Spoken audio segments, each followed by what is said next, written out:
Olá, estudantes de Instrumentalização 5. Vamos agora conversar um pouco, através dessa apresentação em vídeo, a respeito do texto de introdução ao estudo do currículo, que é chamado de Indefinições do Currículo.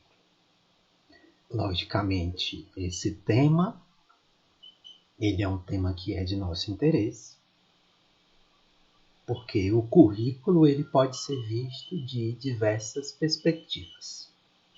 Então, se eu perguntar para você o que seria um currículo, certamente todos vocês podem apresentar diversas definições.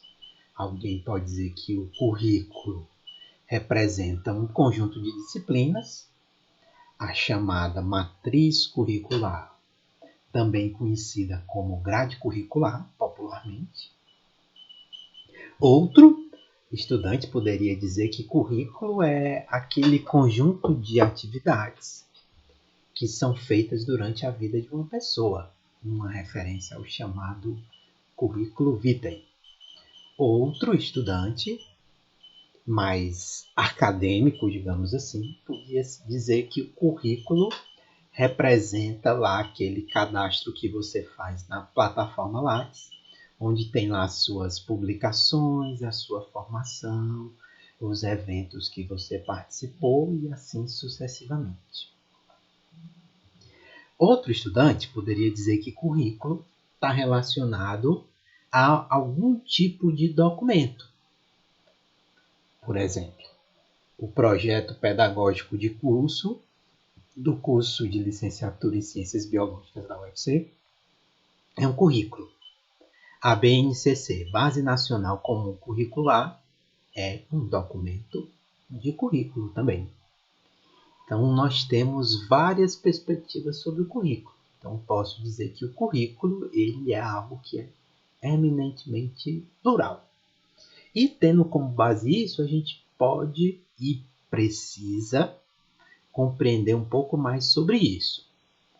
E o estudo desse tema de currículo faz com que seja depois necessário que nós aprendamos ferramentas para materializar as propostas curriculares. E uma dessas ferramentas nós vamos aprender quando chegarmos no módulo 2. Então, esses são temas que estão interconectados. Então, se eu fosse pegar ao pé da letra a palavra currículo, eu posso compreender que ela vem do latim currere, que significa caminho, jornada ou percurso a seguir. E esse currere traz aí uma perspectiva tanto individual subjetiva, quando eu me refiro ao meu próprio caminho, quanto a um aspecto social. Por exemplo, os currículos ligados a questões profissionalizantes, como é o caso da nossa formação em licenciatura. Mais uma coisa que nós podemos compreender a partir da leitura do texto em definições de currículo é que não necessariamente ele precisa estar explícito dentro de um documento formal. Ele existe. E aqui eu posso dar um exemplo que é muito comum para vocês. Todos nós aprendemos coisas com as nossas famílias e com as instituições que nos cercam, religiosas, através das mídias sociais, da imprensa e assim sucessivamente. Por exemplo, se eu pedir para você completar essa frase que eu vou verbalizar agora, certamente você aprendeu esse currículo. A frase é: manda quem pode, obedece quem tem juízo. Essa simples frase, ela representa um ensinamento ligado ao respeito e à hierarquia. Então, se você aprendeu isso, significa que você foi ensinado. E aquele conteúdo temático que é ensinado é currículo. Ele não precisa estar escrito. Talvez vocês nunca tenham visto explicitamente escrito esse ensinamento, mas vocês sabem que ele existe. E assim são uma sucessão de coisas, de eventos curriculares que aparecem na literatura e na nossa vida diária. A forma que nós nos vestimos, a maneira que nós nos comportamos diante dos nossos pais, familiares e amigos, são maneiras diferentes daquilo que nós nos portamos em ambientes mais formais, como os ambientes de trabalho. E isso é aprendizado também. Isso é currículo. Do ponto de vista histórico, fazendo uma breve recapitulação, lembrando para você que esse aqui é um texto introdutório. Mais detalhes nós vamos ver aí dentro do módulo 2, quando nós formos trabalhar o livro Documentos de Identidade de Tomás Tadeu da Silva. De uma perspectiva histórica, acho que uma das primeiras perspectivas que nós podemos falar dentro da nossa sociedade ocidental a respeito de um conjunto curricular mais formal remete à chamada paideia grega. A paideia é um conjunto de práticas educativas que visavam a formação humanística, a socialização, a ética e a estética do povo grego. Várias cidades-estado grega tinham a perspectiva da paideia como elemento cultural de formação. Porém, talvez o grande ápice da perspectiva da paideia tenha sido a formação ateniense. A paideia, por sua vez, se opõe a um outro conjunto curricular, que é a chamada duleia. Esse nomezinho aí, que talvez seja a primeira vez que alguns de vocês entrem em contato com ele, a duleia é aquele conjunto de informações curriculares voltada para a formação do escravo. Por que que ele contrasta com a paideia? Porque a formação da paideia era apenas para o cidadão grego. O que é o cidadão grego? É o homem, não é a mulher, nascido dentro do território grego. Então essa é a perspectiva da paideia. Então essa formação ampla não era para todas as pessoas que estavam dentro do território. Era para um grupo chamado de cidadãos. Além dessa formação aí ateniense da paideia, também podemos destacar a formação de outra cidade-estado, como a formação espartana, cujo exemplo que eu trago para vocês é o filme 300 de Esparta, como uma alegoria que traz uma representação curricular muito forte a respeito da formação do homem, do cidadão espartano. Então, um grande objetivo, que aparece inclusive nesse cartaz maravilhoso que vocês estão vendo lá do filme, é se preparar para a glória. O que é a glória? É a morte em batalha. Esse é o ápice do currículo que era ensinado para o grupo de guerreiros espartanos. Não era como hoje o dinheiro, não era como hoje aspectos materiais, mas era alcançar a glória, que é a morte em batalha defendendo sua cidade-estado. Essa alegoria que é representada através desse vídeo 300, ele também tem um currículo, um processo de construção de conceitos curriculares que acontece através da vivência do futuro guerreiro espartano. Esse conjunto de práticas que incluía o aprendizado da leitura, da escrita, da história, táticas militares e táticas de combate, muitas vezes extremamente violentas, era o chamado agogê. Então, a escola dentro desse período, para os futuros guerreiros espartanos, podia ser chamada de agogê. Não como simplesmente o local, mas o conjunto de práticas que resultava na formação do guerreiro espartano. Avançando um pouco mais para o tempo, chegando já na Idade Média, a Idade Média ela começa o processo de formalização dos currículos. É onde surgem, ligado aí às instituições religiosas, especialmente a Igreja Católica Apostólica Romana, as primeiras instituições formais de ensino, escolas e universidades aparecem dentro desse período. E a educação era voltada com um caráter filosófico e religioso extremamente forte. E ele tinha domínio de 2 tipos de currículo. O trivium, que compreendia a gramática, a retórica e a dialética que compreendida como a arte do diálogo, e o quadrivium, que correspondia, digamos assim, à parte mais sistemática e matematizante desse currículo, que era composto pela aritmética, pela geometria, pela música e pela astronomia.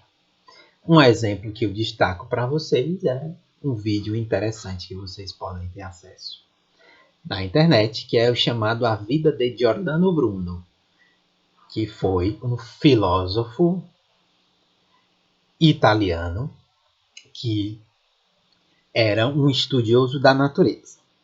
E ele tinha algo que foi conhecido como a filosofia natural.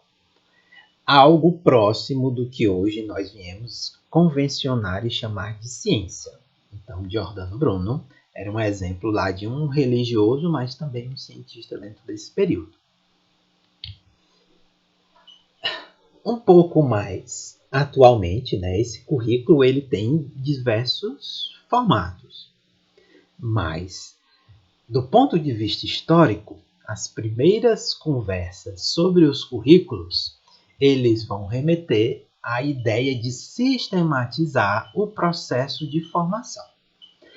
É uma sistematização, uma formalização de uma maneira tão forte que parece ser muitas vezes algo mecânico. E as primeiras teorias, elas tinham como base aquela formação fabril. Então, o mesmo modelo administrativo que era levado para a fábrica foi tentado, para os primeiros estudiosos, ser adaptado para a educação. Foi o modelo com base no chamado Taylorismo, que é esse modelo que está representado aqui através dessa alegoria do filme Tempos Modernos de Charlie Chaplin. Então, o homem da fábrica, o homem fabril, ele era aquele que recebia as instruções que eram geradas por outras pessoas superiores, ele simplesmente executava.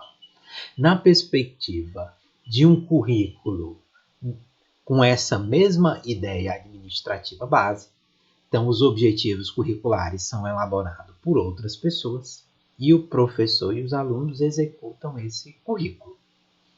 De um ponto de vista mais recente, algumas teorias curriculares têm se baseado também em outras propostas fabris mais modernas, como é o caso do toyotismo, que é o movimento iniciado pelo teorias de administração ocidental, mais especificamente no Japão, que inclui uma perspectiva de flexibilização do trabalho, que inclui uma perspectiva do chamado operário modelo, que no nosso caso, o currículo modelo, o professor modelo, o aluno modelo, e uma perspectiva clara com a entrega e a aplicação desse produto. Aqui nós não estamos falando de carro, mas estamos falando de elementos curriculares escolares. E para tentar sistematizar essa perspectiva, nós vamos nos aprofundar a respeito disso na próxima aula do módulo 1. As teorias de currículo são as diferentes visões acadêmicas de estudiosos que representam as visões diferentes sobre o currículo. A primeira delas é a chamada teoria tradicional, aquela que fala do currículo como conjunto de disciplinas. A segunda, que aparece do ponto de vista histórico, é a teoria tecnicista, voltada, por exemplo, tendo como base lá a fábrica toyotista, ou, um pouco mais antigamente, o movimento fordista e taylorista, que faz essa correlação mais direta entre objetivos, execução do ensino e avaliação. E hoje em dia você tem algo mais neotecnicista também. Ela volta muitas vezes, ainda não ficou preso ao passado. Nós temos neotecnicistas, teorias técnicas novas, com base, por exemplo, no toyotismo. Além dessas duas, nós temos as teorias críticas e teorias pós-estruturalistas, também chamadas de pós-críticas ou pós-modernas. Essas apareceram mais recentemente nos estudos do currículo, a partir da década de 70 do século passado, e elas vêm aí despontando como teorias que trazem outras visões a respeito do currículo. E nós vamos, em seguida, nos concentrar e discutir um pouco sobre essas teorias. Para finalizar essa perspectiva, então, se compreendendo que nem todo currículo ele precisa estar necessariamente explícito e formalizado dentro de um documento, como acontecia nos exemplos do currículo da paideia, do currículo espartano e da frasezinha manda quem pode, obedece quem tem juízo, mas precisamos reconhecer que os documentos curriculares são algo que é fundamental para se compreender os currículos atuais. Por quê? Primeiro, porque eles explicitam os currículos, tanto os conteúdos quanto os objetivos curriculares. Então, se eu pegar, por exemplo, um projeto pedagógico de curso, está claro lá os objetivos formativos. Se eu pegar um currículo da educação básica brasileira explícito lá na BNCC, Base Nacional Comum Curricular, eu tenho também uma explicitação de conteúdos, objetivos e procedimentos. Porém, é importante destacar, a partir das teorias críticas e das teorias pós-estruturalistas, que nós temos também outros tipos de currículo, como o currículo oculto, aquele que é latente, aquele que você não vê, mas ele aparece, como é exemplificado pelaquela frasezinha interessante: manda quem pode, obedece quem tem juízo. E temos um currículo real, aquele em ação, também chamado, que é aquele que acontece efetivamente no chão da sala de aula. Então, por mais que esteja escrito como deve ser no ementário de uma disciplina aqui universitária, mas no chão da sala de aula, provavelmente ela acontece de uma outra forma, de uma maneira muito peculiar. Isso é o currículo real. Então, de uma maneira geral, podemos dizer que nós não temos um currículo único, nós temos currículos escritos no plural. E aqui, para finalizar essa nossa apresentação, eu deixo essa pergunta para vocês. O que é currículo para você? Novamente. Antes, você provavelmente tinha uma definição na sua cabeça. E agora, o que é currículo para você? Você é capaz de dizer? Vamos continuar conversando sobre isso no vídeo a respeito das teorias curriculares que nós vamos discutir a partir da obra de Tomás Tadeu da Silva. A gente se vê em breve, então. Abraços!